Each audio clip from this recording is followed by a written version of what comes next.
Good morning, students. Today we are going to see lesson number 9, the Maratha War of Independence. After the death of Chhatrapati Shivaji Maharaj, the Marathas fought with great valor with the Mughals under the leadership of Chhatrapati Sambhaji Maharaj, Chhatrapati Rajaram Maharaj and Maharani Tarabai to protect the Swaraj. This long war that lasted for 27 years is called the Maratha War of Independence. In 1682 CE, Emperor Aurangzeb himself led the invasion of South. Even then, despite enormous difficulties, the Marathas emerged victorious in the struggle. This war is an exciting and glorious period in the history of India. In this chapter, we shall learn about this war of independence. The word Maratha used here means the people who speak Marathi or Maharashtrian people. Okay, now we are going to see about the Chhatrapati Sambhaji Maharaj. Sambhaji Maharaj was the eldest son of Chhatrapati Shivaji Maharaj. He was born on 14 May 1657 on Purandar Fort. After Shivaji Maharaj, he became the Chhatrapati. At this time, the Marathas were battling against the Mughals. During the same period, Emperor Aurangzeb's sons Shahzada Akbar rebelled against his father. The emperor crushed his rebellion. Then Akbar came to Deccan to take shelter with Sambhaji Maharaj. Then the emperor himself descended on the south in 1682 CE Vanish Akbar. He had with him huge army and powerful artillery. He asked the Siddhi of Janjira to undertake an expedition against the Marathas. He also won over the Portuguese to his side. Constantly, Sambhaji Maharaj had to face many adversaries at one and the same time.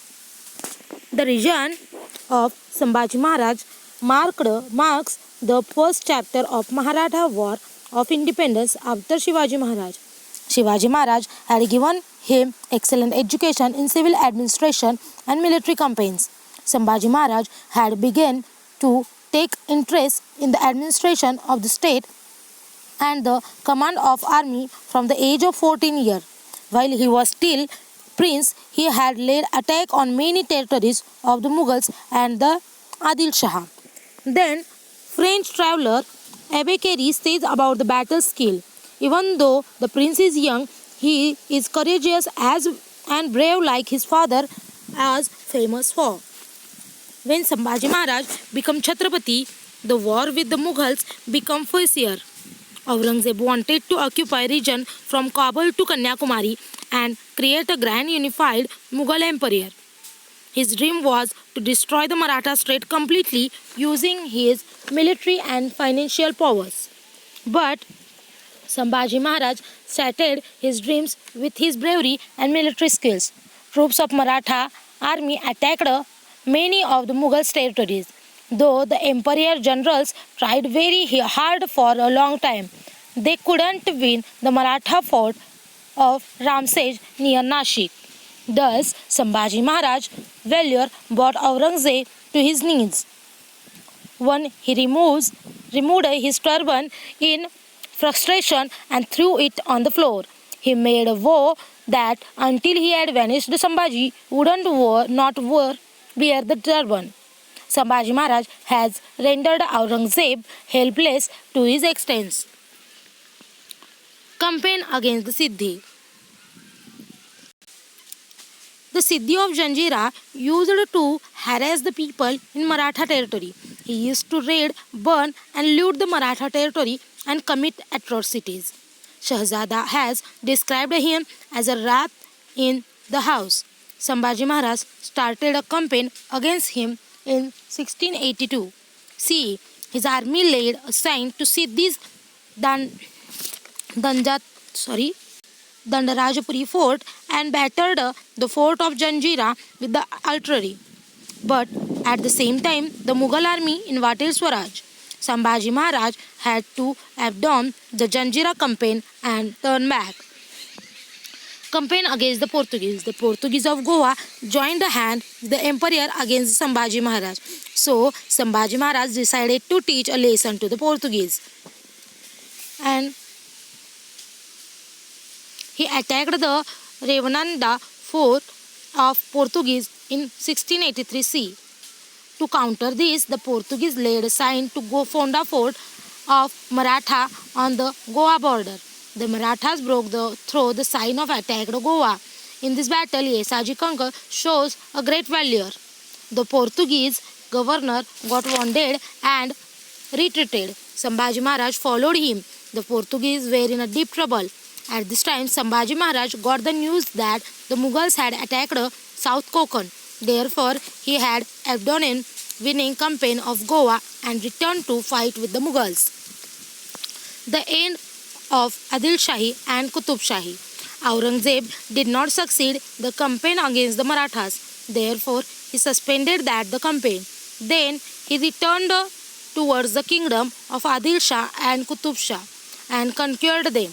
The wealth and army of both the kingdoms was now acquired by the Mughals, and it made Aurangzeb even stronger.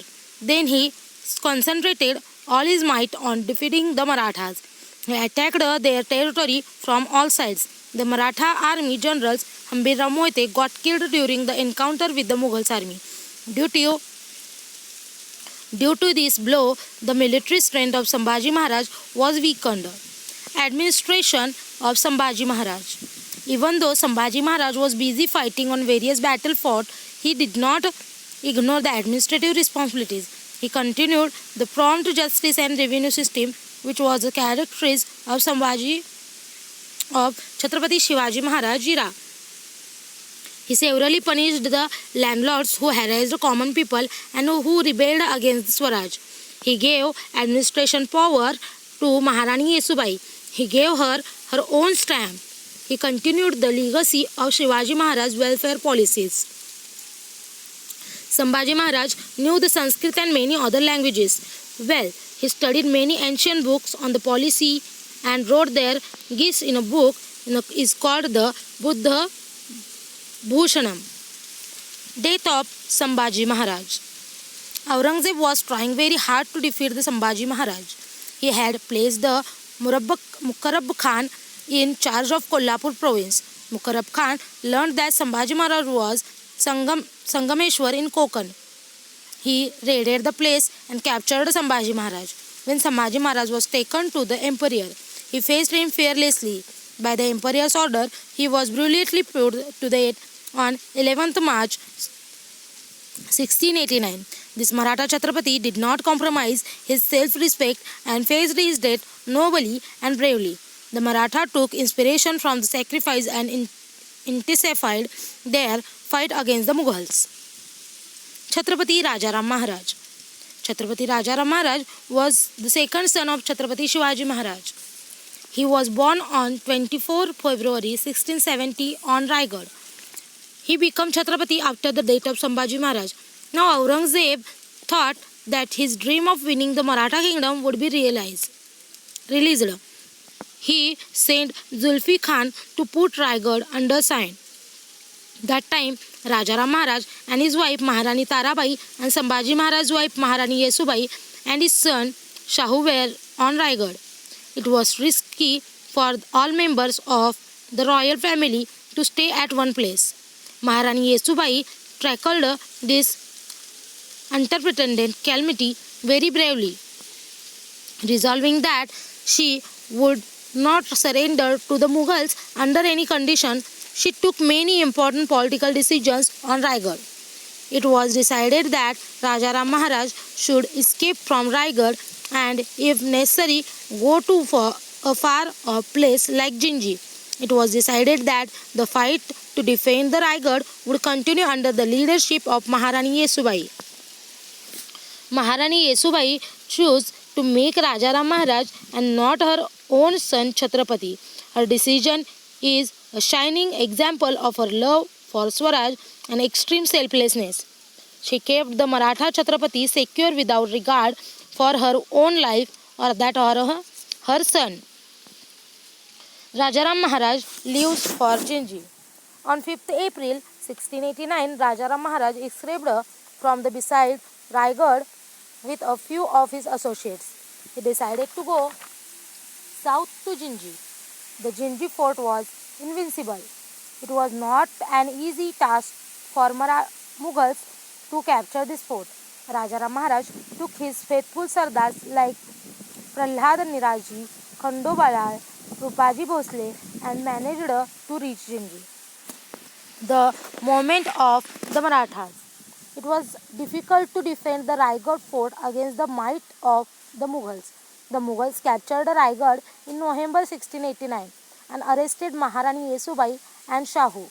While going to Jinji, Rajaram Maharaj has assigned the duty to fight against the Mughals to Ramchandra Panta Amatya, Shankaraji Narayan Sachiv, Santaji Ghorpade and Dhanaji Jadhav.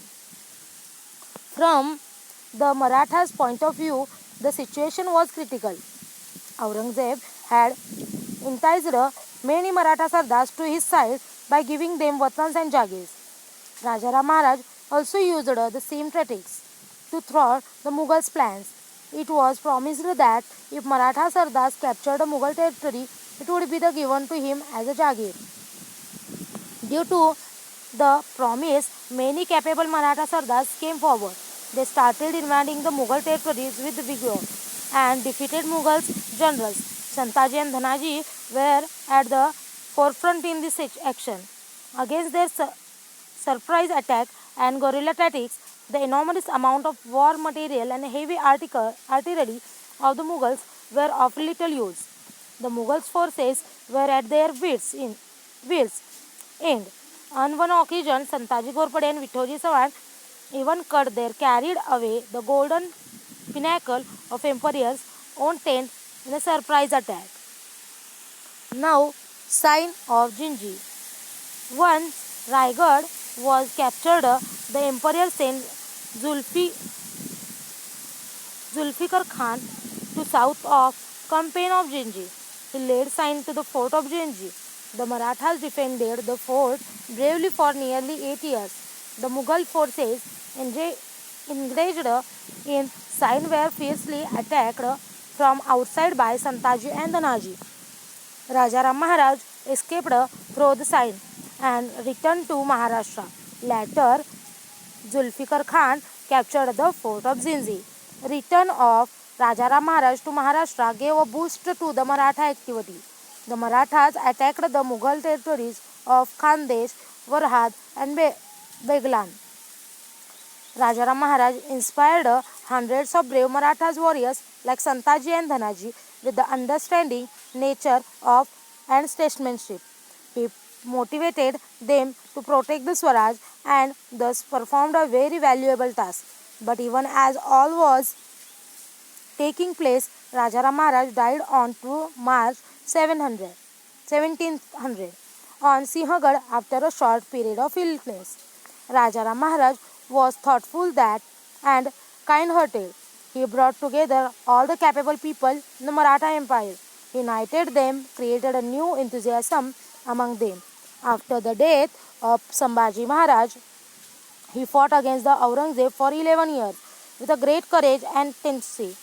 Rajaram Maharaj's greatest achievement is that the protected Swaraj in those extremely difficult times. While describing Rajaram Maharaj, noted historians Riyasatkar G.S. Sardesai has used the adjective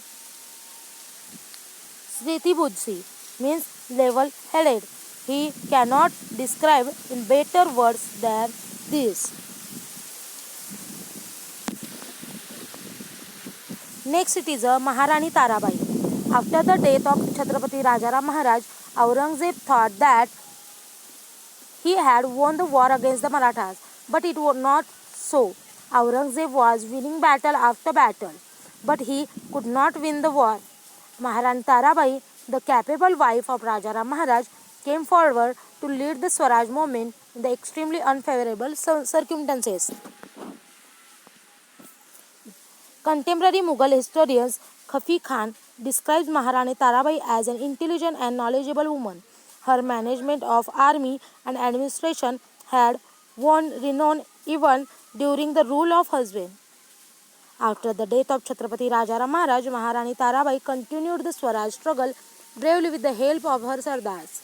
Aurangzeb captured Satara and Panhala from the Maratha territory, but at the same time Maratha dashed up the Mughals area of Madhya Pradesh and Gujarat. Tarabai expanded the war areas further. Sardars like Krishnaji Sawant, Khanderao Dabhade, Dhanaji Jadhav, and Nemaji Shinde opened a battle against the Mughals on various fronts outside Maharashtra. This was a sign of change in the outcome of the war. Maharani Tarabai fought for 7 years. She kept the Maratha kingdom strong. She took charge of the administration single-handedly and encouraged the Sardars to participate in the mission of Swaraj. Maratha Sardar fought against the Mughals up to Sironje, Mandusar and Malwa. Kafi Khan has recorded the Rajaram's wife Tarabai achieved great things and displayed the qualities of leadership of the army and management of campaigns. It added force to Maratha campaign. Thus, Maharani Tarabai kept up the legacy of valor inherited from Chhatrapati Shivaji Maharaj. Due to the forceful campaign of the Marathas, Aurangzeb was frustrated. The Mughals Maratha fight had continued for 25 years. Still, the Mughals could not defeat the Marathas.